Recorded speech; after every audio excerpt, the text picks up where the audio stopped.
The fault. We believe that all men are created equal. To the magnificent mosaic that is America. From radio beacon to radio beacon. I have a dream today. Change has come to America. Believe me. Knock, knock. Who's there? It's a figment of your imagination. Randi Rhodes Show. Turn up your mind. Love you, and you win. And when your son looks at you and says, "Mama, look, you won," bullies don't win. And I said, "Baby, they don't, because we're gonna go in there and we're gonna impeach the motherfucker."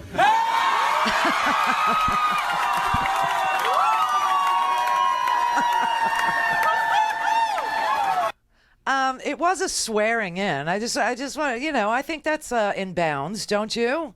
Listen, you motherfuckers, we're going to tax you 25%. Just saying. I think it's in bounds, what Rashida Tlaib told the supporters. I think it's okay. Nancy Pelosi, I tell you, this is why being a Democrat is such a great thing. Even if you're an independent, you have to caucus with the Democrats. There's just no choice until we get rid of the Electoral College and all that. That being said, I'm caucusing with the Democrats right now. Caucusing is what I'm doing. And I have to tell you, Nancy Pelosi said, when she was asked, what do you think about that comment? She goes, we don't have language rules. Now, I don't use that language. I'm having a generational experience with the language, because Rashida Tlaib is young. And she talks like she's from a city, and so... She said, I don't censor my members. I don't tell them what they can and can't say. But I just wanted to say it is a swearing in, and the more you can swear at a swearing in, I think the better. Is what I'm saying over here. Yeah, I mean, anybody who was offended by Congresswoman Tlaib's comments needs to spend a few days in the outtake booth of The Celebrity Apprentice. Or go watch the 2016 campaign all over again, okay? Just go. Listen, you motherfuckers, we're going to tax you 25%. I'm going to bomb the shit out of them. Right. The end of political correctness is here. Yay. I'm thrilled. Suddenly people are shocked. This is a guy who stood there and said, grab him by the P. You could do whatever you want. You can grab him by the P word. You could do whatever you want. And then said, it's just locker room talk. So I guess the next time that Rashida Tlaib wants to say we're going to impeach the motherfucker, she ought to say it in a locker room, and then she'll be in bounds, right? Now, you know what's bothering them? She was sworn in on a copy of the Quran, which meant Mike Pence had to wear rubber gloves. Do you understand? He also had to swear in Kirsten Sinema, which, this was a fun moment for me. I guess beauty is in the eye of the beholder. Okay, we'll just say that like that. Did you see the sci-fi Twilight Zone marathon? Did anybody watch that? Or am I the loneliest person on the planet? I don't know. I have to, listen, it's better than C-SPAN. When you watch C-SPAN, it's like being a crack addict. Nobody wants to be around you, at least with the Sci-Fi Channel. And the Twilight Zone marathon, some people were in. Some people were good with that. So that's what I chose. And there is an episode called Beauty's in the Eye of the Beholder, where Rod Serling actually presents, a woman in bandages. Do you love that episode? See, I'm telling you, it's better than C-SPAN, right?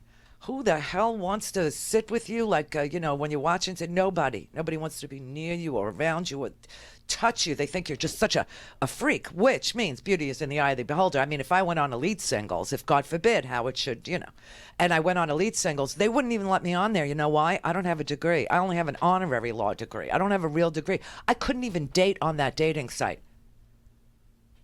You see what I mean?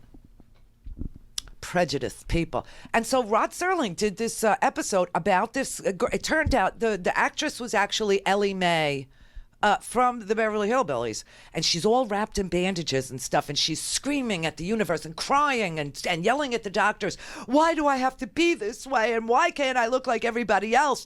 And through the whole episode, you just see the doctors and the nurses from the neck down. You don't get to see their face. And of course, when they unwrap her, she's Ellie Mae. She's freaking gorgeous. She's stunning. She's beautiful.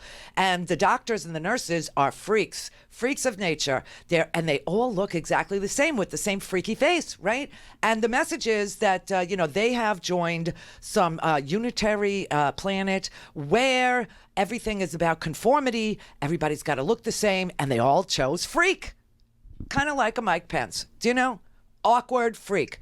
And Ellie Mae is really what's under the bandages. And so a guy is going to take her to a segment of this city where people like her live. And the man that walks in is hot. And he tells her she will be loved in this ghetto, that she's relegated. You know what I mean? And so beauty is in the eye of the beholder. So Kristen Sinema got sworn in by Mike Pence. And I got to tell you, you know, for me watching this, I had a completely different reaction than Scotty did, right? Scotty thought that Mike Pence was freaking out and looking awkward and just hating his life because Kristen Sinema, by the way, decided to get sworn in on a law book instead of a Bible. So, you know, what Scotty saw was Mike Pence having to repeat his internal message that he tells himself every day. All I have to do is do this, and then I can kiss Donald Trump's ass some more. I can kiss Donald Trump's ass some more. After this, I can go kiss Donald Trump's ass some more. You know, and that's what he saw. But what I saw was Mike Pence looking at her like she was Ellie Mae. Damn, it must be so great to be so free. It must be so great to be so out. It must be so great to be so beautiful. It must be so great to look that good in a tight skirt and not give a flying fig. Because she just showed up looking fabulous in a sleeveless with a tight, high-waisted, you know, a bandage skirt on. Oh, my God, she was with platinum blonde hair. And, you know, some very trendy glassware, you know, glasses. I mean, this was so unbelievable. And so what I saw was Mike Pence going, I just can't wait to get to the cabinet meeting so that I could swear my undying loyalty to President Trump for making me do this.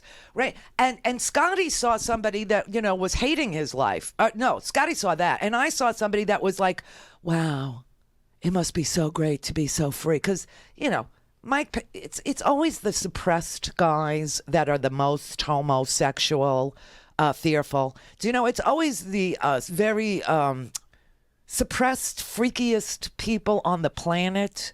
See, this is why I thought of that Twilight Zone episode, that are presenting a conformity, you know, a look of conformity when inside they're just dying to break out and dying to be free and dying to be, you know, relevant and dying to be, you know, without shackles. You know what I mean? And so I'll just play this for you. And you could tell me what you see, because Scott sees somebody who's, you know, miserable and really wanting to wear latex gloves to protect himself from her. And I see somebody who's completely jealous. I see somebody who's just like beside himself with, oh, that's what freedom looks like. Look at that outfit. My great honor. Yes, I look forward to working with you. Wow. Where should I stand? What is this? Well, why don't you stand? You'll be right. Could we get a spouse? No. Can we get a spouse? Just. She's looking at the mark on the floor, and apparently the mark on the floor has the mark on the floor for a spouse as well. And she's easy breezy single. And apparently, you know, the spouse could be either anything. It could be anything. She's sort of, you know, I don't know why we need to know this, but we do know this, that she's bisexual. And so Mike Pence, you know, says, just stand here. And she sees the mark on the floor. And she says, oh, is that for the spouse? Could we get a spouse? Oh, just kidding. I mean, she's fun. Just kidding. So if you hold here and put your right hand in the air. Now, she's got a law book. Let me rotate your right shoulder out a little bit. Yeah, because I need some more to straighten. Okay, good. Thank you. Okay. See? Look at him staring at her. See, for me, I see a guy going, oh, man, I got to go home. I see somebody that is afraid of gay people in any way, shape, or form, and he's sitting there uncomfortable because he knows she's bisexual. Because he believes in conversion therapy. So you think he's looking at her like prey. That is a nervous smile. No, not, yeah, that's a nervous smile. Like, I hope this does not rub off on me. Oh, my God, I'm going to catch it. Okay, so when you think that you could catch it, when you think it could rub off on you, that means that you're very close to being there. Do you know what I'm saying? That part I agree on. Brett's down with me. So I think, you know, the way I would describe the way you think he looks is like he's looking at her like she's prey, like he could convert her. Do you know what I mean? Like, I could transform you with my conversion therapy, right? I just think he's nervous because he's probably never been that close to someone that he knows is openly homosexual in some shape or form. What, do you think he doesn't have a mirror? Self-hating. Yes, because he wants to be free, and he's not free because he's a conservative from Indiana who had an audience. He was a talk show host. They're all talk show hosts. You know that, right? So he was a talk show host, and he could never tell his audience the truth about him, right? So he's all bottled up and stuff, and he's married to Mrs. Pence. Mother. Right. Mommy. They all called him Mommy. Do you know what I mean? But she's so adorable. Look at her. She is so cute. He's giving me tips, is what she's saying right there. He's giving me tips. He's giving me tips here. Thank you. I'm helping you out. I'm new at this. With your right hand raised. Do you solemnly swear to support and defend the Constitution of the United States against all enemies, foreign and domestic? That you'll bear true faith and allegiance to the same? That you take this obligation freely, without any mental reservation or purpose of evasion, and that you will well and faithfully discharge the duties of the office upon which you're about to enter. So help you God? Thank you. Congratulations. Look forward to working with you. That's very humbling. More than I could tell you. He said it's very humbling, more than I could tell you. It's like I want to be on my knees in front of you. It's very humbling, more than I could tell you. And then all of a sudden he goes and he has to pray away these evil thoughts. Pray away these evil thoughts. No, Please, God, forgive me. let me go and kiss Trump's ass and redeem myself is what I think he was, thinking. But it's a law book, a Quran, If ever there was a reason for Mike Pence to want to wear rubber latex gloves or something like that, it would be now, and maybe that would free him. So, he would feel the latex. Ooh, wow. Oh, and you know what else we could do? Not only do we get sworn in on Qurans now, and she got sworn in on a law book instead of a Bible, but we can dance. Oh, yeah. We can dance.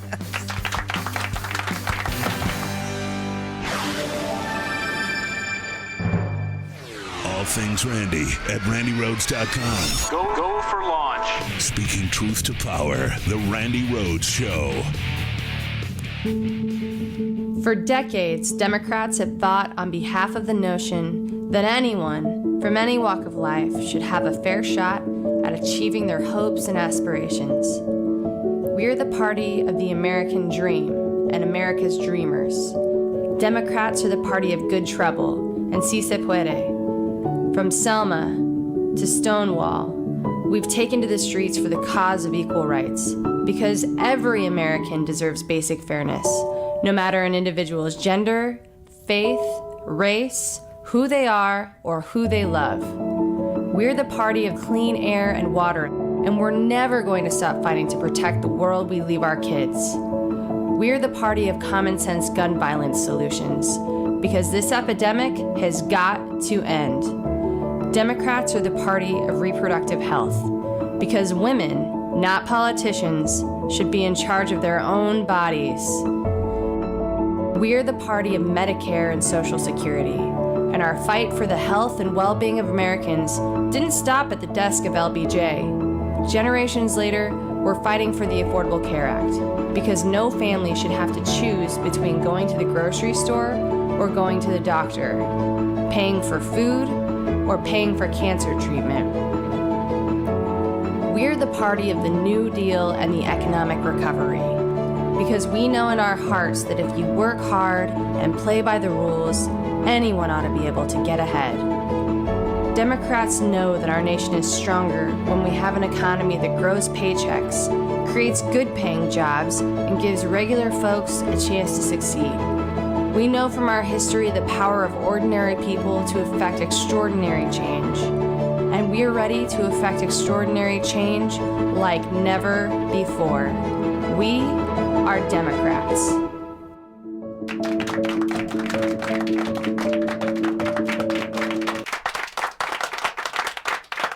And we can dance.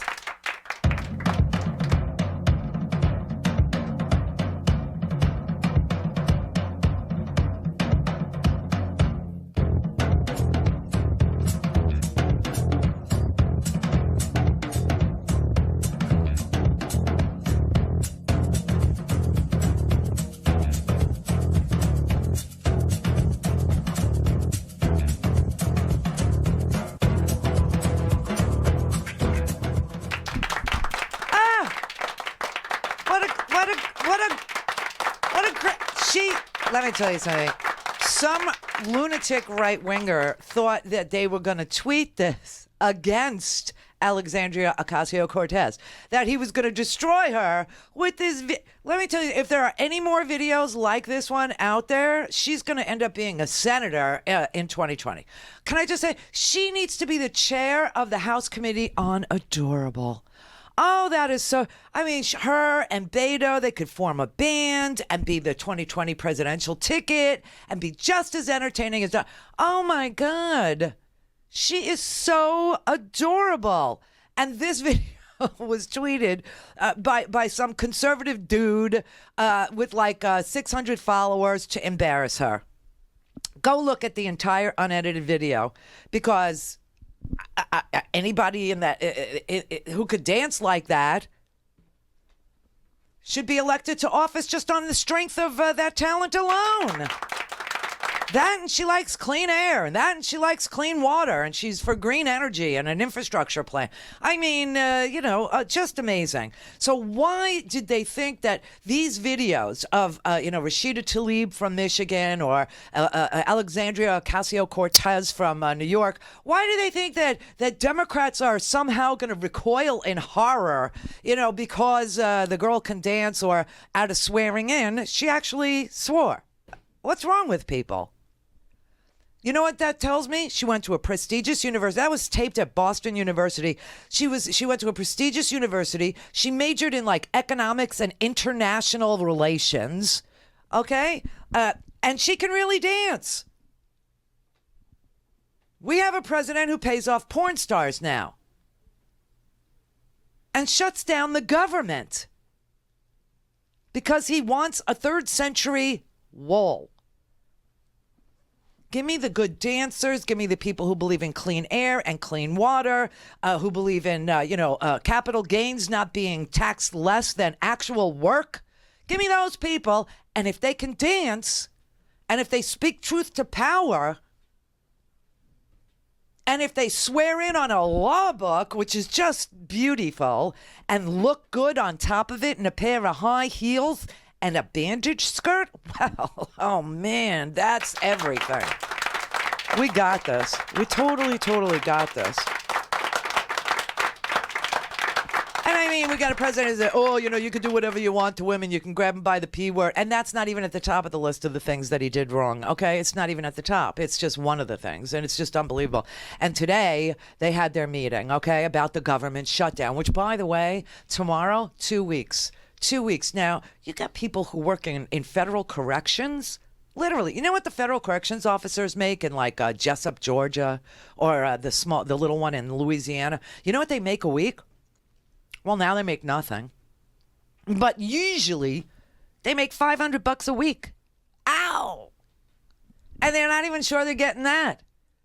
So what's separating them from the inmates? You know what I mean? 500. It's just like, wow, really? And it's just like unbelievable. So you got corrections officers that are at work. You got TSA officers that aren't getting paid. You got, and by the way, you got contractors who then hire people to go clean federal offices and empty the trash. You got the national parks, of course, the museum workers, they're contract workers, and they will not even be included when it's time to decide. And Trump's going to decide whether or not to give them their back pay. You see, that's got to be legislated too. And the contractors and those people, they're not.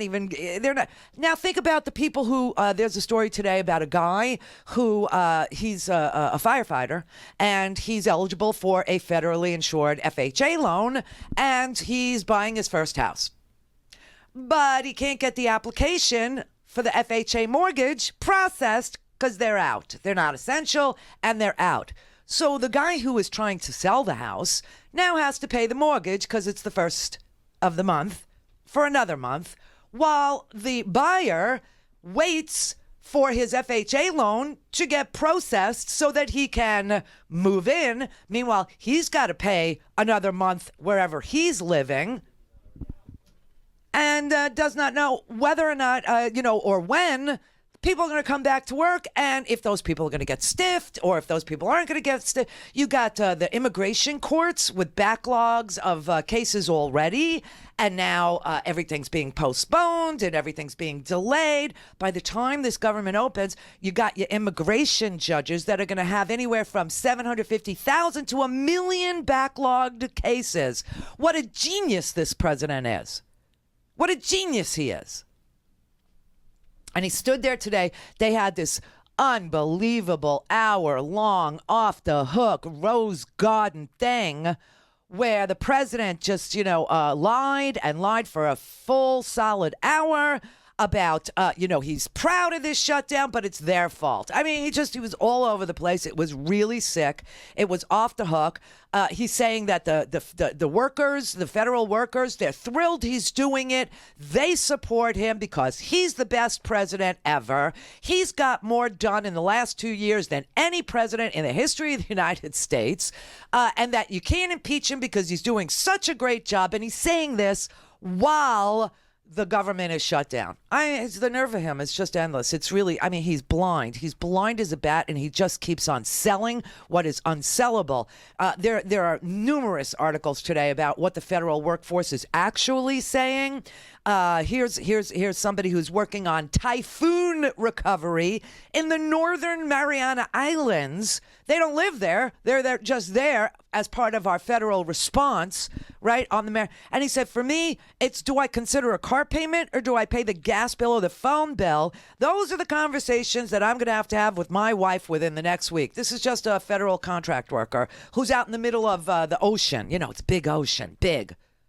And somehow he knows ships are the trucks of the sea. Okay, just saying. And then you got the federal corrections officers who are just like, oh my God, we're entering into our second full pay cycle. And if the shutdown lasts through Monday, it surpasses the shutdown of 2013. If it lasts beyond next Saturday, it's the longest shutdown in United States history, right? And you got meteorologists who are furloughed. You got a guy in Tampa who's saying that he's tired of being a political pawn. You got people who lost their paychecks at the museums, or people who lost their paychecks at the national parks, right? And so they're going and they're trying to file for unemployment. But guess what? You can't get the unemployment application processed. Claims for unemployment are piling up, especially in D.C. D.C. alone had 900 claims connected to the shutdown. The state of Maryland counted 637 at midweek this week. 350 federal workers in Colorado had filed unemployment claims. And you can't get the claims processed because guess what?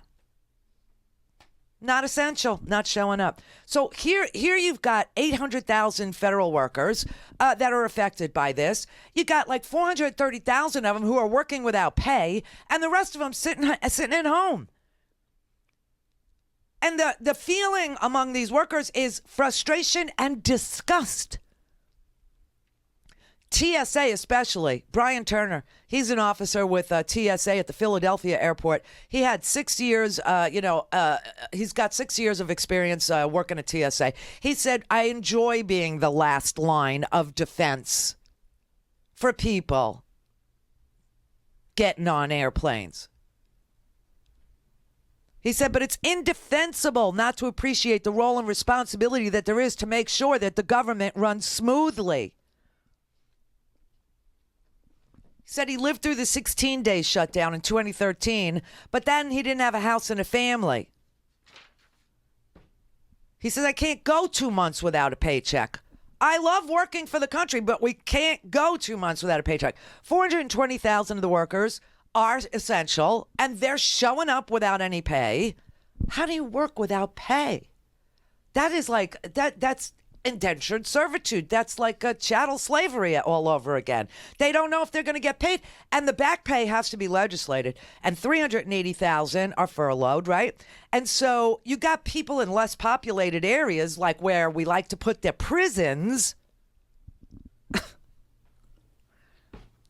You got tens of thousands of people in states like Georgia and Pennsylvania and Oklahoma. The highest percentage of people furloughed, California. In less populated areas like Pollock, Louisiana, where the biggest employer is the federal pen. And these correction workers, the union spoke of, he said, our members get an average take-home pay of $500 a week. And next week, they're not even going to get that. That's David Cox, the president of the American Federation of Government Employees. He represents 40,000 Bureau of Prisons employees. They've all been furloughed. He said the places that are getting slammed are the ones like Pollock. You can't find this place with a GPS. And then you got the contractors who clean offices or the contractors who serve food, and they're not getting their wages. And they're not even considered in the proposed legislation that promises back pay once the whole situation's worked out. You got a woman who's working at the Smithsonian, and she says, her name's Donna, she says, just to think about it is so frightening. I'm a security guard, but I'm contracted at the Smithsonian. And she filed a claim for unemployment, but she's waiting for her application to be processed. She goes, I really don't know what I'm going to do. I really do not know. And the contractors are not considered in the back pay legislation. And other people, another TSA employee said, I don't think anybody who works for the government is worried if this wall gets built or not.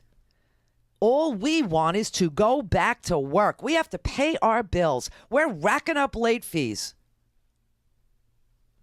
She said she called her utility company and she was asking for an accommodation. And they said no.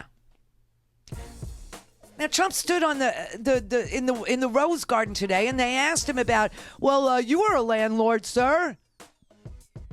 Would you, say to the people who can't make rent this month, would you say it's okay? And he goes, I was in the real estate business. I'm in real estate for a long, long time, and I would say go easy on those people. I mean, this is a guy who tried to kick out people from a rent-controlled building on Park Avenue South so he could turn it into luxury condos and refused to service any of their plumbing leaks or their ceilings falling in just so they would move out. Lions. And in another one, a correctional counselor at the federal prison in Jessup, Georgia, she said, right now the stress level is 1,000. She's concerned about the safety of the inmates and her fellow workers. Connect. To speak to Randi, call 561-270-3844. 561-270-3844. The bottom line is very simple. We made a plea to the president once again. Don't hold millions of Americans, hundreds of thousands of workers hostage. Open up the government and let's continue the discussions. I pointed out to him, for instance, a call I got in my office this morning. A fire dispatcher from upstate New York. Wife is pregnant, signed a mortgage, can't get the FHA to approve it because the government is closed. This kind of situation is happening in millions of instances across the United States in one way or another. So we told the president we needed the government open. He resisted. In fact, he said he'd keep the government closed for a very long period of time, months or even years. Oh, my God. The discussion then, we discussed a bunch of issues. As the leader said, they were somewhat contentious. And we'll continue discussing, of course. But it's very hard to see how progress will be made unless they open up the government. Did you hear what Chuck Schumer reported that the president said? The president told Chuck Schumer he could leave the government closed for months or even years. Let the millions and millions, like 100 million households, file their tax returns and not get their refunds. Let that happen and see. And the president was literally in the Rose Garden today saying what a great job he was doing and that you couldn't impeach him because he's such a good president. But Major Garrett, who now works for CBS apparently, stood up and asked a question and asked the president, is what Chuck Schumer said true? Did you tell him that the shutdown could last for months or even years? Mr. President, Senator Schumer came out and said that the meeting from his point of view and Speaker Pelosi's was contentious. He also said, you said in the meeting, this is him quoting you, I just want to check, that the shutdown could go on for months or even a year or longer. Did you say that? And I did. Is that your assessment of where we are? That. Absolutely, I said that. I don't think it will, but I am prepared, and I think I can speak for Republicans in the House and Republicans in the Senate. They feel very strongly about having a safe country, having a border that makes sense without borders. I've said it many times, we don't have a country. I hope it doesn't go on even beyond a few more days. It really could open very quickly. I told them that bring who you want. We have 3 people. You can ideally bring 3, but you can bring 6, you can bring 9, you can bring 12. And they're going to be working over the weekend. I think it may have been somewhat contentious, but I think it was very productive. I have to say that. And I think he said that too. Oh, my God.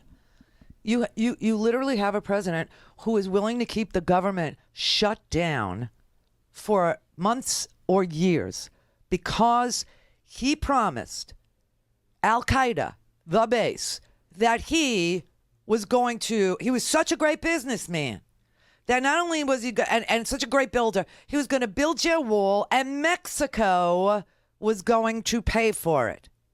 Now he's saying he's not that good of a businessman and he's not that good of a builder because he doesn't understand that technology is the way to go in the 21st century to create borders, and he can't get Mexico to pay for it.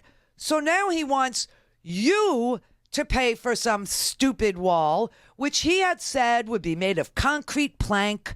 And today he said it's going to be made of American steel. And you're so stupid, you don't understand that steel is stronger than concrete. And I'm going to build it out of steel. And it's going to be great. And I need $25 billion and $5 billion right now to get it started. I mean, does this man not realize that the reason why we have undocumented people in this country, the large majority of which are here due to visa overstays? Does he not understand that? And a wall isn't going to stop a visa overstay. The people at the border who come in caravans do it so that they aren't compromised by smugglers and human traffickers and drug cartels. That's why they come in a caravan. And what do they do when they get to the wall? What do they do when they get to the border? They surrender to the border agents. And they request asylum, which is a completely legal thing to do. Yesterday, the president had a little dog and pony show at the White House. He made his first appearance in Sarah Sanders' lair in her press briefing room. And the president has not bothered, like that very famous scene in The American President where President Andrew Shepard breaks into the press briefing room and he says, he dismisses the press secretary and says, I'll take it from here. And he gives this amazing speech about how Bob Rumsfeld doesn't care about you. Bob Rumsfeld cares about himself. And he's going to take away the crime bill until he finds a crime bill that makes sense. And if he has to go door to door, he's going to knock on the doors and he's going to get the handguns. And to stop calling Sidney Ellen Wade a whore, because she's done nothing to you, Bob, except educate herself, put herself through school, and defend the environment. So Trump decided that he would have his moment yesterday, except he showed up there with 4 bald guys. And nobody knew well, Fox News viewers knew who these bald guys were. These bald guys are guys who endorsed a racist, white supremacist immigration video that was produced by a guy from Denmark, a Dane. Okay, calls himself the Dane, and he trolls the internet, spewing white supremacy and stuff. And these guys participated in this guy's movie, and they represent something called the Border Patrol Council. And they were the ones that appeared in this white supremacist movie called Killing Free Speech. Their union endorsed this Killing Free Speech movie. And the Killing Free Speech movie was actually made by an immigrant, just saying. But they actually, they endorsed the movie. They appeared in the movie. And in the movie, they portrayed Democrats as dark and evil. And it's got a bevy of American and European far-right, anti-Muslim, white nationalists, and they make all these strange correlations between gang rape, Islam, and immigration. And so, and the Proud Boys are in it. You remember the Proud Boys, right? Beating up Antifa in Seattle and then getting invited to the Cosmopolitan Republican Club in New York and inciting a violent street confrontation. That's who's in this movie. And so these guys that appeared with Donald Trump, and they've been on Fox News saying tear gas is safe for children. One of them said, oh, well, you could put it on nachos. Here, this is one of them on Fox. You're obviously defending the use of that tear gas. What do you say to critics who are responding to the images of women and children that were making their way to the border, some of them barefoot? How do you respond to those who say this was a use of force that may not have been necessary?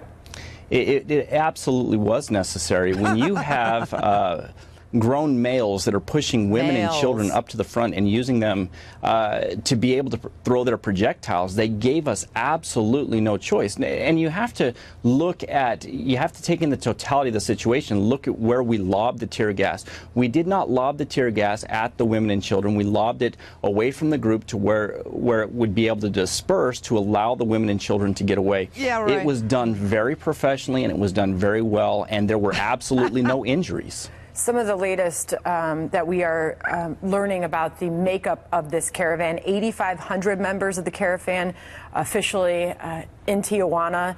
They're mostly male, and about 90% of them would not qualify for asylum. Is that all accurate, and what more can you tell us about the makeup of this caravan? It is accurate, and what's happening is they're gaming the system. They're thumbing the nose at they're thumbing their nose at the American public, the American government. They're going to cross the border illegally. They're not going to try to do it properly. If they were, they would present themselves at port of entries. They would not rush the border.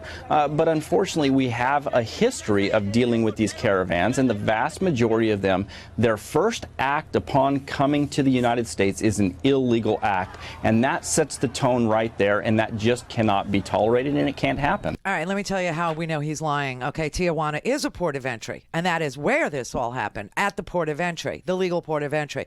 Not that you have to use a legal port of entry if you are coming here to claim asylum. It doesn't matter where you cross, as long as you surrender to a Border Patrol agent and ask for asylum. A judge will decide whether or not you are that you meet the credible fear test. Okay, a judge. But now the immigration courts are closed down, so there's nobody to hear their case, which is great for Trump because he gets to keep all these people sitting on bridges and not processing their applications, right? And so this is why these people are, saying, come on, let us surrender to you. That their first act in the United States is not an illegal one. Their first act in the United States is to surrender to a Border Patrol agent, okay? That is their first act. Our first welcome wagon was full of tear gas, which they defend. Oh, well, it's safe for children. We didn't aim it at the children. I mean, I hit the children. And it's all these males. It's these big, strong males. Oh, my God, they're disgusting. So yesterday, Donald Trump was surrounded by these four bald guys, and nobody really knew who they were. They would say, oh, they're Border Patrol agents. No, they're white supremacists. Well, that was very clear. You have, you have four white men. You have four stoic, strong white men of a certain age, not smiling, by the way. And, look, This is all Donald has left. He has one thing. This wall is not a wall. It is a let's keep America white again. And basically, he doesn't have the economy anymore. He doesn't, all the things the things he used to be able to point to and say, well, I'm a jerk, but, not that he says I'm a jerk, but we look at him, he's a jerk, but they're not there anymore. This is all he has left, is that one metaphor, that one thing that talks that 39, 40, 41% base that says either the black man or the brown man or the Jewish man or the media man or the banker man is coming to take your life, and you're not in the position you're in because of you, it's because everybody else. That's all he has left. Yeah. But these Border Patrol Council guys, I mean, these guys are the most bizarre human beings ever. Thank you, President. We There really he is appreciate all the again. support that you've given the Border Patrol. We appreciate the support that you've given ICE. My name is Brandon Jett. I'm the president of the National Border Patrol Council. Right. I've been a Border Patrol agent for 21 years. I can personally tell you from the work that I have done on the southwest border that physical barriers, that walls actually work. You hear a lot of talk from the expert that there are experts that say that walls don't work. I promise you that if you interview Border Patrol agents, they will tell you that walls work.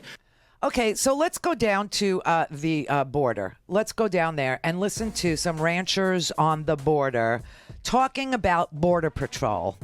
So you call one night, and in this whole place, we are told that we've never had more Border Patrol guys in the whole wide world than we do right now. That's right. We are That's man true. on the border. They don't need. And you make a call, and they say, I'm the only guy here. They don't need more. That isn't the problem. The lack of agents is not the problem. Civilian law enforcement is the biggest problem. How so? You have no discipline, no accountability, and then they're controlled by a government union. That man that you saw there, he's the head of that government union. Those are ranchers on the border. Oh no, the problem isn't the lack of Border Patrol agents. Problem is they have no discipline. They do what they want. You could call them. They don't come. They don't show up. They're over there. We're telling them you got people over here. They do anything. And the other rancher that was sitting there, he said, I don't even let them on my property with their trucks because they just tear crap up. They don't know what they're doing. And that's who Trump surrounds himself with to take advice about a 21st century plan for homeland security, which includes drones and cameras and seismic activity detectors. Why? Because you build a freaking wall, and the next thing you know, you got a drug tunnel underneath your property. So these are the technological things that Border Patrol really needs. These are the technological things that Homeland Security wants to spend their money on. And what does Trump do? He comes in and he cuts the funding for all the things that we know work. All the things. Canine units and and Customs and Border Patrol. I mean, just cuts their... Mary had a little man. The fault. We believe that all men are created equal. To the magnificent mosaic that is America. From radio beacon to radio beacon. I have a dream today. Change has come to America. Believe me. Knock, knock. Who's there? It's a figment of your imagination. Randi Rhodes Show. Turn up your mind. You hear a lot of talk from the expert that there are experts that say that walls don't work. I promise you that if you interview Border Patrol agents, they will tell you that walls work. I worked in Naco, Arizona for 10 years. Naco. We didn't have physical barriers in Naco, and illegal immigration and drug smuggling was absolutely out of control. We built those walls, those physical barriers, and illegal immigration dropped exponentially. Anywhere that you look where we have built walls, they have worked. They have been an absolute necessity for Border Patrol agents in securing the border. We need those physical barriers, and we appreciate President Trump and all of his efforts in getting us those physical barriers. There's also a lot of talk on this shutdown that federal employees do not agree with the shutdown.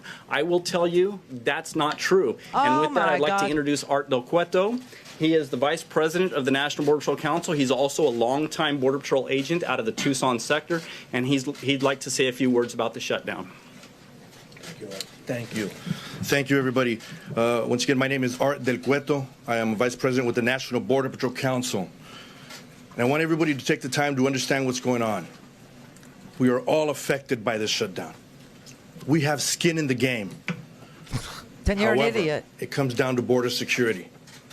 And we're extremely grateful to President Trump, and we fully support what he is doing to take care of our nation's borders, to take care of the future of this United States. It has nothing to do with political parties. You all got to ask yourself this question. If I come to your home, do you want me to knock on the front door, or do you want me to climb through that window? So here's what I want. I want a Ring doorbell. I want to know that you're coming to my door before you get to my door, to knock on my door. And if you're going to climb in my window, I want to be able to see that you're climbing through my window before you get on the other side of my window. See, that's called technology over here. Now, you know what President Trump did. I mean, these bald guys, like I said, these are white supremacists who appeared in a white supremacist movie that connected rape to Muslims, to immigration, to terrorism. I mean, that is why Donald Trump chose these freaks to stand there. Meanwhile, you have Customs and the TSA people all screaming, this shutdown is dangerous. You got corrections officers. This shutdown is dangerous for the corrections officers and the inmates. The TSA people are saying we're the last line of defense for people coming into this country with, the intent to do harm. That's what TSA is, and we're not getting paid. You got the customs agents who are the ones that actually screen all of the vehicles that bring in the cocaine, the heroin, the fentanyl, the oxycodone, whatever they're bringing in. It comes through that same place in Tijuana, a legal port of entry. And guess what they have at the legal port of entry? Customs does. Technology. They got all kinds of technology. They take pictures of your license plate front and back. They have a radar that actually scans your car, and it looks for anomalies in the frame of your car, so that if somebody is trying to hide crap in the car, they will see that the frame of the car has been hollowed out, or a portion of the car that's normally there is not normally there. And this is how they stop the importation of thousands of pounds of drugs. And by that I mean marijuana, which is a waste of our time, and cocaine and heroin. So now he appears with these white supremacists yesterday, and then he stands up and he says, I'm not taking any questions or anything like that. I just brought these guys out here because they happen to be here. And I said, let's go out and talk to the press. So this meeting was set up a long time ago. Yeah. It just came at a very opportune time, and I thought we were all sitting in the Oval Office working on different plans and different ways of stopping the problems that we have in our country. And other countries have problems, but nobody like ours. So the economy makes it even more so. The economy is bringing people in because we're doing so well with the economy. Unemployment is now 3.7%. And that's among the lowest we've ever had, the lowest in 50 years. And among certain groups, it's the lowest historically. So I just appreciate them being here. I said, let's go out, see the press. You can tell them about the importance of the wall. They basically said, and I think I can take the word basically out, without a wall, you cannot have border security. Without a very strong form of barrier, call it what you will, but without a wall, you cannot have border security. It won't work. You see what's just been put out on social media where thousands of people are rushing the border. Having a drone fly overhead, and I think nobody knows much more about technology, this type of technology certainly, than I do. What? Having drones and various other forms of sensors, what? They're all fine, but they're not going to stop the problems that this country has. We've never had more people wanting to come to the United States, and that has to do with the economy and has to do with a lot of other things. We're doing great as a country, but the better we do, the more people want to come in. What? So, folks, I just want to thank you very much. It's an honor to be with you, and I'm glad you came. I'm glad we came out here.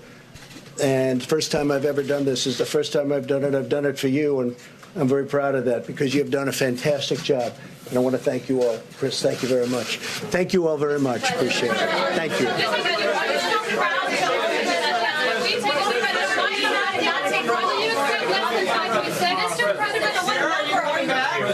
Are you not taking any questions at all? The point of the briefing room is to take questions. It was such a farce. So today he decided he'd go out to the Rose Garden and take all these questions and lie about the answers. Let me explain this to you. There's been an 80% drop in undocumented border crossings since the year 2000 in America. He has manufactured some crisis that doesn't exist because the base, Al-Qaeda, needs him to get a border wall. And I mean, he said Mexico would pay for it, and they're just forgetting that portion of it. So you know what? There is a guy, I got to say, who decided to do a GoFundMe page to raise money to build Trump's border wall. I'm serious. Okay, this guy is he's a wounded vet. He's a wounded warrior. He actually got blown up in Iraq, and he has retrained himself, and now he's got a civilian job at an air base in Arizona. And he decided to put up a GoFundMe page. You know what? You want a wall? Go to his GoFundMe page. Give your money and let Trump build your stupid wall. Because right now, let me tell you what he's done. He has cut most of the spending for border security through technology. And he has told DHS to take 60% of the technology money and redirect it to his stupid wall. His budget request for the wall last year represented half of the $33 billion we spend on border security over the next 10 years. It eliminated critical funding for border security programs. It shifted money from them, and it left gaping holes in border security. The GAO, the Government Accountability Office, released a study last February, and it found that customs and border protection has told this president there is no amount of fencing, no amount of wall that would bolster border security because they are the people that work at the ports of entry where the drugs come in. Trump delayed orders for additional border security technology and equipment, and instead he instructed Homeland Security to dramatically increase funding for the wall. He proposed cutting 200 customs. Now, customs is different from Border Patrol. Customs actually works at the legal ports of entry. Customs actually inspects vehicles that are coming for commerce, right? Trucks and vehicles. And they say 99% of the people going back and forth from Mexico to the United States are doing it for legitimate reasons, but they have to catch the 1%. And so they have canine units which prevents all kinds of stuff from getting in here. Especially drug smugglers. And they have dogs that sniff out money, believe it or not, large amounts of money. Dogs have sniffed out, like a car carrying $250,000 in cash to pay, somebody on the other side of the border for, drug sales and stuff like that. $7.9 million was requested for technology upgrades to P-3 surveillance aircraft.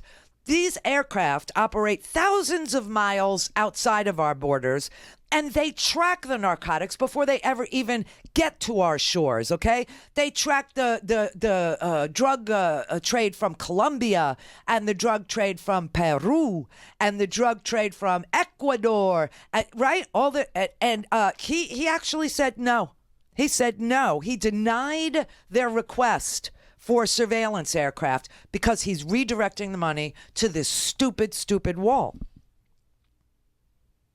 I want you to know that these P-3 air crews, just this one method of interdicting drugs, okay, contributed to 145 drug seizures, 34,108 pounds of marijuana, waste of time, but 193,197 pounds of cocaine, and he denied their request. Then there's the boats, okay? 15 new coastal interceptor boats. This is how Costa Rica patrols the shoreline, okay? Costa Rica does not have a military, but they do have a Coast Guard because they live in the neighborhood where drugs would like to come in. And so you always see, like from my house, you could look out at the ocean, and I can see all of these coastal interceptor boats. Especially, you know, I can't see them during the day, but at night I can see them because their lights are on, and they sit miles offshore, so nothing's getting in there. They intercept.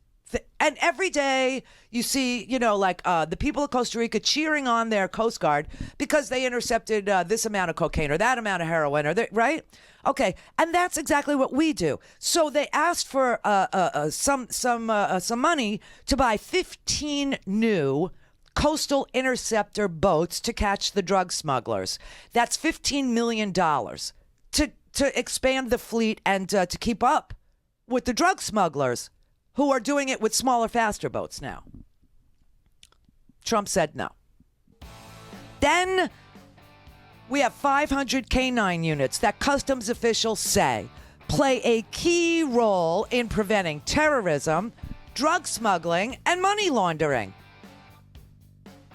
Trump wants the dog handlers to be reassigned to ports on the southwest border to help with staffing shortages on the southwest border, Border Patrol shortages. Tony Reardon, the president of the National Treasury Employees Union that represents the customs officers, said the lack of funding and the elimination of K-9 teams is so short-sighted, it poses the most serious threat to border security. He said if you're going to focus on border security, you can't do that without talking to the men and women who man these ports of entry, who stop the drugs, the money, and the people. Randi Rhodes Show is live on RandiRhodes.com and the free Progressive Voices app for Android and iOS. Visit the App Store or ProgressiveVoices.com now. All right, here is a woman at the border who remembers the border before the fence, okay? It's critical. I mean, you saw the photos of the mountain lion on the wall, I suppose. Yes, ma'am. You know, they're cut off. Animals are cut off. It's just it's horrible. Yes, but the mountain lion was able to and does climb the fence till he's older and go up and over. And others can't. So. Deer can't. I've seen them. You know, to me it's just very, very, very painful. It is, and again, it's a balancing of security and stewardship that we're trying to maintain, and we're doing the best that we can. I lived here without a wall. I took the bars off my windows. That's how secure I felt. You know, I don't need all of this to feel secure. It's sad. It's sad. Yeah. It's incredibly sad. Excuse me, I have to walk all the way down there. Yeah, go ahead. It's just all, well, I told him it's painful to have lived here so long and remember this when it was open and beautiful and see this. Those are people who live on the border. That happens to be southern Texas. Now, you had the skinhead group over there with Donald Trump saying that walls work. He was talking about, we didn't have a wall in Naco, Arizona. We didn't have a wall, and all this stuff was going on down there, right? And so now we built a wall, and it's so good now. There's no drug smuggling. Well, I found a little video of Naco, Arizona, and instead of the wall keeping out what you don't want in, the people who you don't want in and the stuff that you don't want in is coming in through tunnels.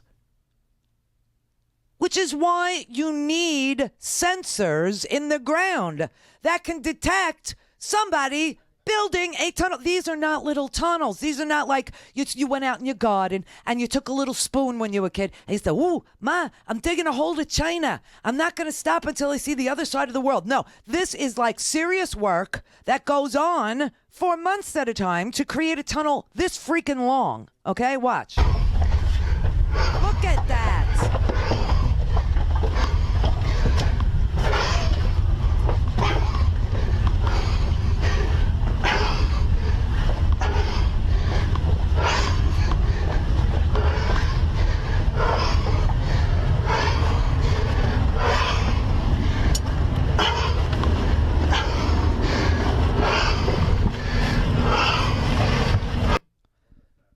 I mean, the guy can't even breathe down there. And we have, this is what Customs, this is what Border Patrol is really asking for, is technology, seismic detector, seismic activity detectors and imaging and biometric testing kits and underground signal detectors and ergonomic pistols and all this crap, right? And every time we get it right, and every time we see a decrease in 80%, this all started, by the way, after 9/11. We used to have open borders for many, many years. That same woman, if you would watch that tape, will tell you that she used to have volleyball games with Mexicans right on that spot where she was standing in front of this stupid, ugly fence now. And every, 5 times a year, they'd all get together and they would have a volleyball game on the border. And the Mexicans would come to the border and they would play. And then the Americans would come to the border and they would play. And then, just like in any volleyball game, at the end of the volleyball game, they'd switch sides. And they thought that was so much fun. You also had seasonal workers who were able to come and do the seasonal work and then go home. What a concept. Then after 9/11, we started with, the terrorists are going to come through the southern border. Terrorists do not come through the southern border. Terrorists come on airplanes, as we know. And that's where TSA comes in, and they're furloughed or working without pay. You don't want people to stay here while they're waiting for their claims to be heard for asylum? Open up the immigration courts. No, they're closed because the government's freaking shut down. How does this make sense in any world except the Cult 45 world? The customs union is beside themselves. They said that they need the money that was budgeted for them to hire more customs officers. Their agents have denied 200,000 people from entering the United States at the legal ports of entry. In 2017, they stopped 600,000 pounds of drugs, including cocaine, heroin, meth, fentanyl. They also found $70 million in illicit currency, which was headed back across the border into Mexico to pay the Mexican drug cartels. But their money-sniffing dogs were able to sniff out $70 million of illicit currency. And this president cut their budget to redirect it to this stupid freaking wall, which obviously they built in Naco, and now they got tunnels. You know how long it must have taken to build that freaking thing and nobody was aware of it? I mean, that's because they don't have the seismic signal detectors that they need.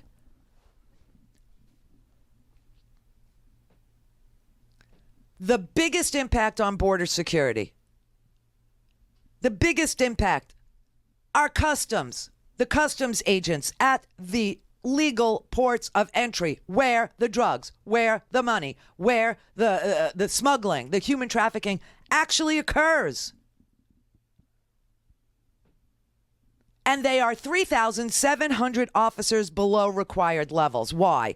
Because Trump keeps cutting their funding to put it into his And have you seen him tweeting out like Game of Thrones memes and stuff like that? You know, it's one thing that the president watches that much television. It's another thing that he doesn't know how Game of Thrones ends. Spoiler alert, the wall doesn't hold, okay? The zombie apocalypse actually occurs with the zombie dragons.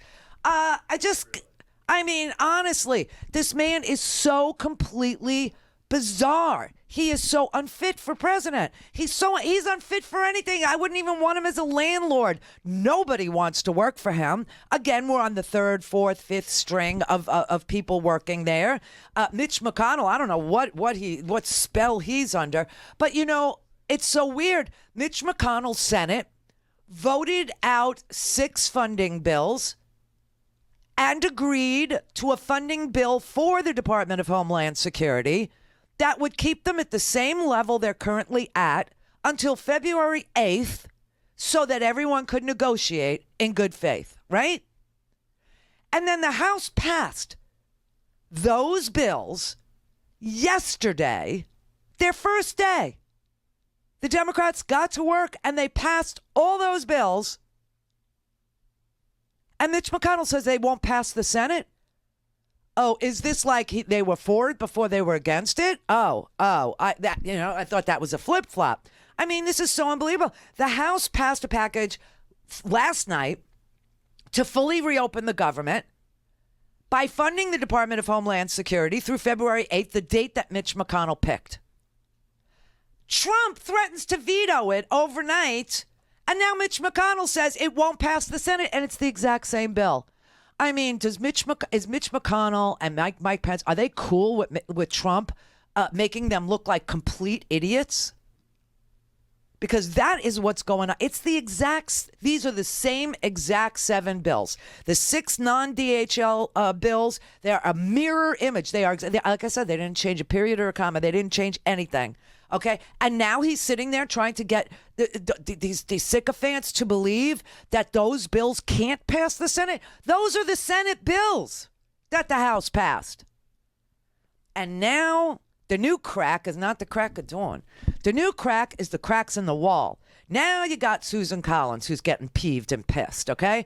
Now you're getting, what's his name, from Colorado. He's peeved and pissed. They want the government open because they're starting to hear from their constituents. People are freaked out that they may not get their tax refunds. Their prisons are, got corrections officers that are going without their pay. You got TSA agents at their airports who are working without pay. You got people that are trying to get home loans through the FHA and their applications aren't being processed. You got the contractors who aren't getting paid, and they're either cleaning offices or sitting at home wanting to clean offices, and they're not getting paid, and then they go and file for unemployment, and they can't get their unemployment claim processed. Let me tell you something. By February 2nd of 2018, just so you have a frame of reference here, the IRS had paid $12.6 billion in refunds to more than 6 million households by February 2nd, okay? By February 16th, the IRS had refunded $101.2 billion to 32 million households. And by the end of March, the IRS had paid 73 million households refunds totaling $212 billion, right? God help this president if those people don't get their tax. Like I said, you want a wall? Go fund me. Do it. Go give him the money. Quit taking it from things that actually keep this country secure and safe. Quit taking it from corrections officers. Quit taking it from from customs and border agents. Stop taking it from people who are trying to make the economy go by applying for FHA mortgages. I mean, that affects everybody. That affects the seller of the house, the buyer of the house, the real estate agent. It affects the bank. It affects everything. To grind this to a halt. And Mitch McConnell blasted the House bills as, quote, this was his quote, a time-wasting act of political posturing. It won't get the 60 votes needed to pass the Senate. It got 90 votes a week ago, 2 weeks ago. Same exact bill. Same exact bill. The president has vowed to veto tonight's Democratic-led House spending bills. Explain to us what's going on. What happens next? Yeah, 2 bills passed the House that would reopen roughly a quarter of the government that has been shuttered since right before Christmas amid this standoff over billions of dollars that the president is demanding to fund the wall along the southern border with Mexico. The first bill passed by a 239 to 192 vote, 5 Republicans joining with all Democrats who are present in pushing it through. That bill would reopen the Department of Homeland Security until February 8th. And that bill would punt also on the issue of the border wall money. That sounds familiar, Don, because that was passed by the Senate, the Republican-led Senate, right before Christmas, almost unanimously by a voice vote, because at the time the Majority Leader Mitch McConnell thought that the president was going to sign that into law, but the president changed his mind. He said he wasn't going to sign that anymore. Oh, my God. And now we're in the place we are in right now. Who needs this? Because he changed his mind. Why? Because he was listening to Rush Limbaugh, Sean Hannity, and Laura Ingraham. I mean, they're all talk show hosts. Mike Pence is a talk show host. Everyone he listens to is a freaking talk show host. And Mike Pence, talk show host from Indiana. The deal that resolves the shutdown include any form of amnesty for people here illegally now? Tucker Carlson, that's his first question. Not any care or concern about customs. What is customs doing? What is TSA doing to prevent terrorists from entering our country? Customs and Border Patrol, they're the ones that actually, find the money, the millions and millions of dollars that are leaving the United States to go back to the Mexican drug cartels. They're the ones that actually find the large shipments of drugs. What about the Coast Guard? What about these ships that they asked for funding for so that the drugs never even get to our border? What about the P-3 surveillance aircraft so that the drugs never even get to our border? No, his first question is, are you going to let these DACA kids become normalized? Are you going to let the DACA kids get normalized? That's his first question. You got a talk show host interviewing a talk show host who's posing as a vice president who, by the way, wishes he was Kirsten Sinema. There is no question in my mind that what he prayed for when he swore in Kirsten Sinema was to come back in his next life as an out and opened bisexual. No question. Well, our focus is on border security. Well, of course, but the Democrats' focus is on getting amnesty for people here illegally. Well, will you agree to that? What we've completely focused on is keeping the president's promise to build a wall, to pass legislation that provides other support for border security, that gives the people that are enforcing our laws at the border and across the country, enforcing our immigration laws, the resources and the tools that they need. There's a lot of people talking about a lot of different ideas. You know, frankly, the better part of a year ago, the president expressed a willingness to deal with the issue of dreamers in a compassionate way. So people who were brought here as children through no fault of their own. He's discussed that. It's being talked about. But look, here's the posture the president and I have taken ever since the Christmas holiday. The president sent us to Capitol Hill. I met with Senator Schumer not once but twice. Oh, wow. We engaged in good faith negotiations. The president and I canceled all of our...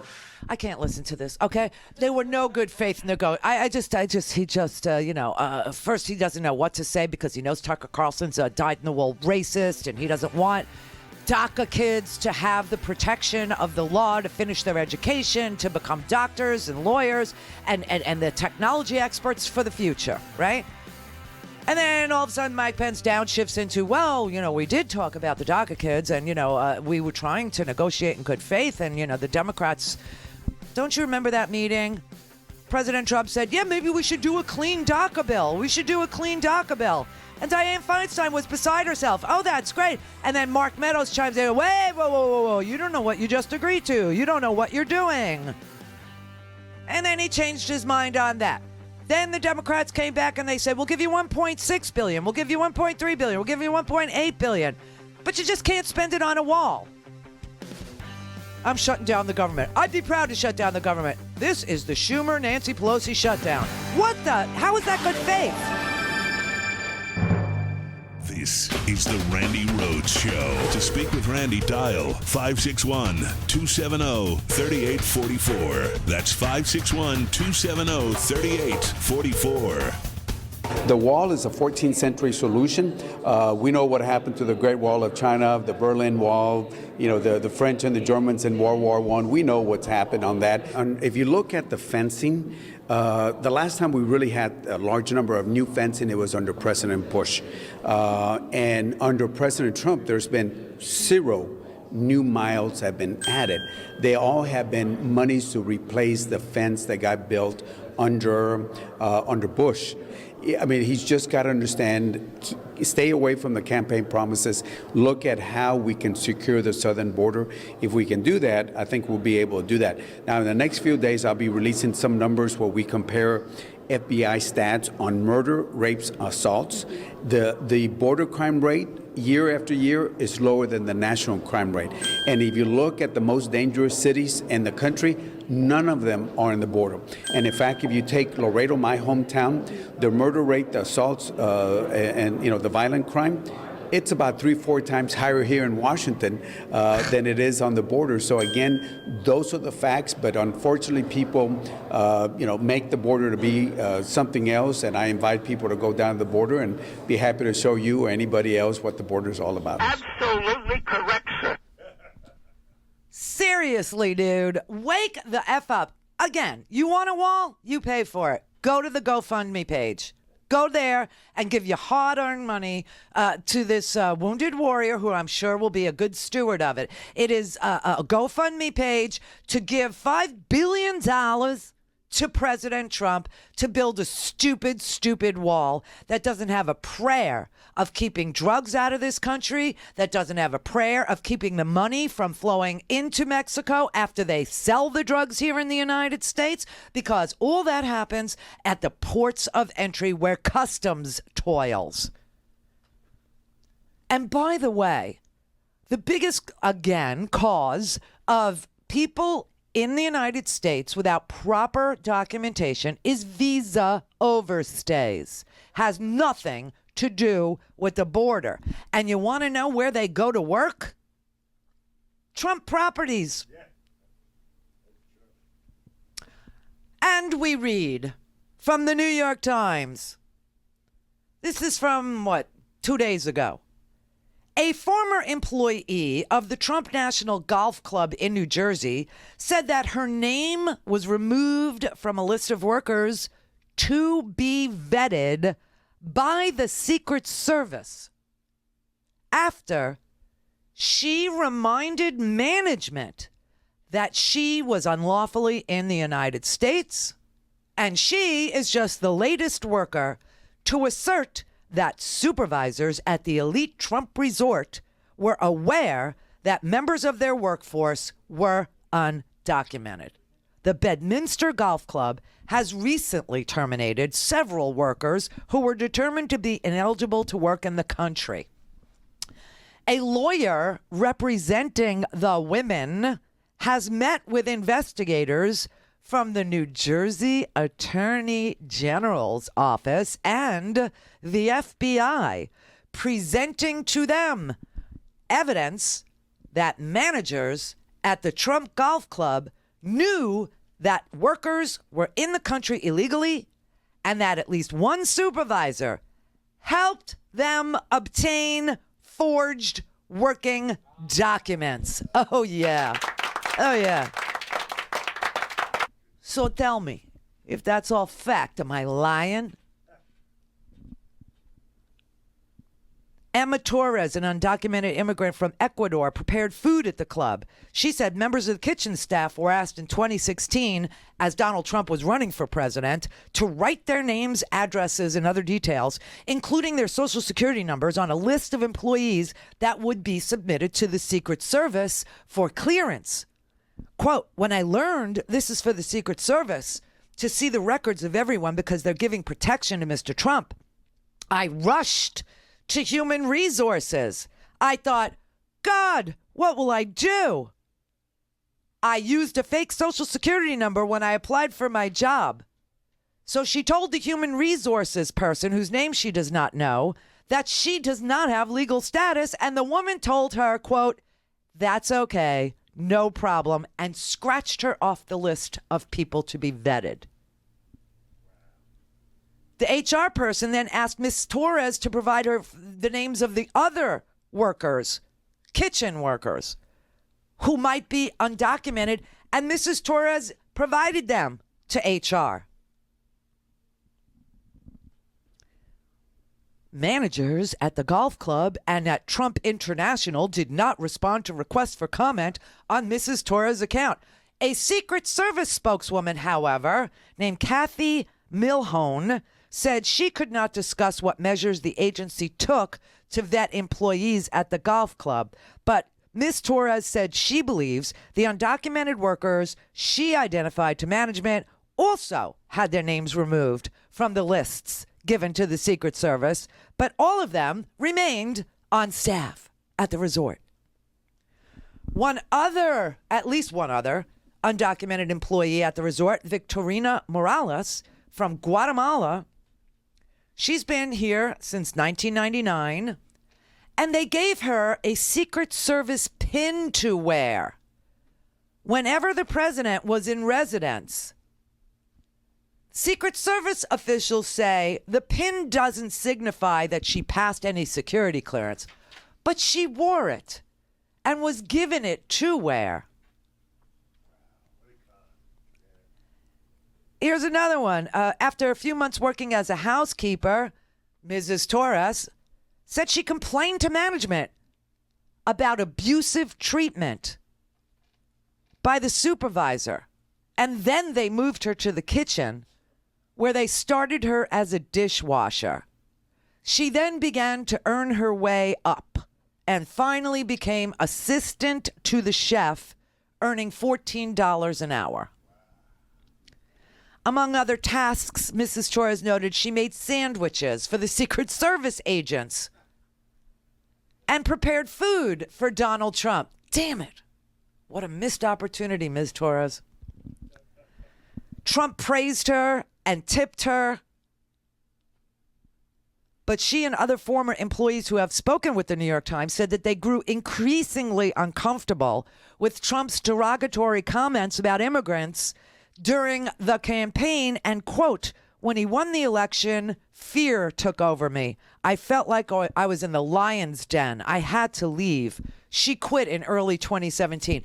You can't even keep somebody who makes sandwiches for the Secret Service who knows they didn't vet her? Oh, my God. Nobody will work for him. Ms. Morales, this is, since the Times' initial report that the golf club employed undocumented immigrants, 3 additional immigrants have come forward saying that they also used fraudulent documents to secure jobs there and that management was aware of their illegal status. Ms. Morales was still working at the club when the New York Times published its report and now has not returned to work. She said that when her initial fraudulent green card expired, a manager at the club arranged for her to be driven to a place where she could obtain new counterfeit documents and lent her money to purchase them.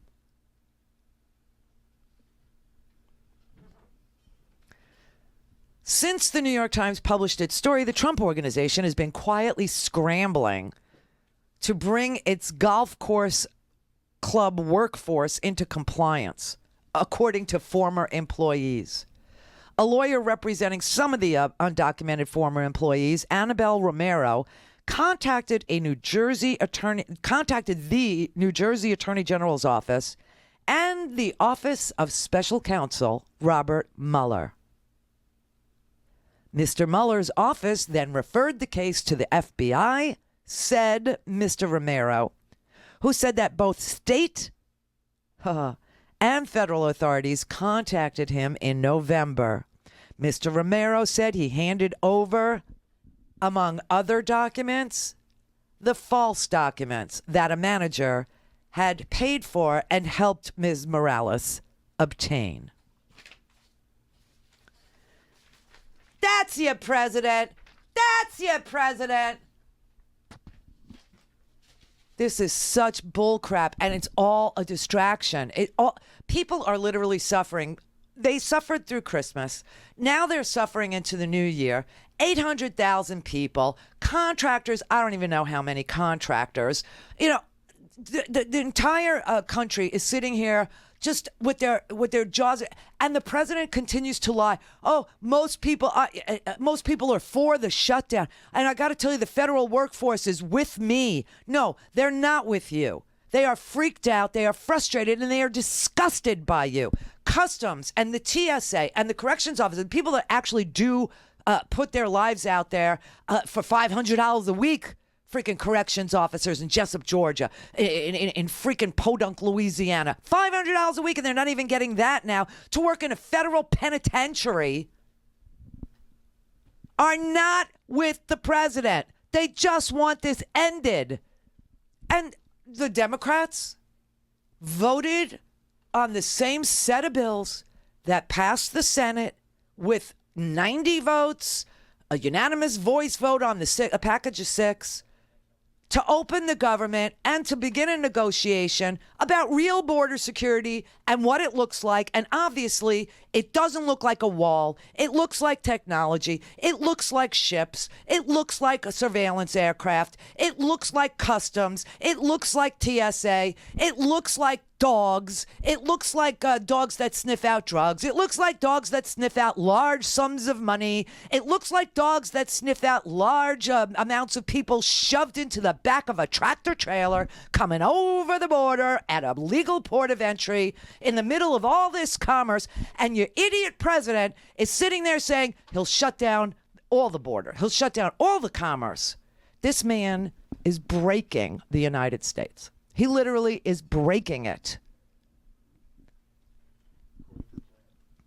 And it does seem like there's a plan, and that he's sticking to that plan. A plan to make the United States an also-ran third-rate, third-world, backwoods country. And thank God there's some oversight now. And that's why yesterday was such an enjoyable day. It was just so great. I mean, the platform is out. I put it as the first thing in the homework today. It's very long. It's 80 pages. But you can look at the Democratic platform. You can look at the summary, the preamble to it. And I mean, honestly, the list of things to do, to really do, is so long. $15 an hour minimum wage, protecting fundamental workers' rights, giving working families child care, raising taxes on capital gains so that work is not taxed more than people who just, money makes money. Ensuring a safe and secure retirement, fixing the Postal Service, that ridiculous loan that they made the Postal Service make to prepay pensions for 75 years. That people won't ever even get under this president. 21st century infrastructure, clean energy jobs, science, research, education, technology, helping small businesses, making the wealthy pay their fair share of taxes, closing the racial wealth gap, ending systemic racism, adding to the civil rights bill, sexual orientation. The list is so freaking long. A clean energy economy, climate justice, taking care of our public lands and waters, getting rid of the student debt burden, making college, debt-free college a reality, building community health centers, universal health care, cutting-edge medical research, doing something real on combating addiction, drug and alcohol, getting a real mental health care system in place, taking care of people, with autism and their families, long-term care services for our seniors, public health, ending violence against women, doing something about background checks on freaking guns, taking care of our vets and service members and our military families. I mean, the list is so long. Too many Americans have been left behind with this conservative plank on this platform of the rich are the only ones that matter. And then you look at the forgotten man and you say, I didn't forget you, and then you go about forgetting him again. It's ridiculous. People deserve respect in this country. And you can't just respect money making money. You got to respect people like me. Small business, all these tax exemptions, the pastors, guess what they won't let? They won't let make a pass through. They won't give me the lower rate. Entertainment, podcasts, anything that has to do with, music or entertainment or the internet. Oh, no. You can. But real estate, oh, yeah. We got work. Buy a stinking podcast.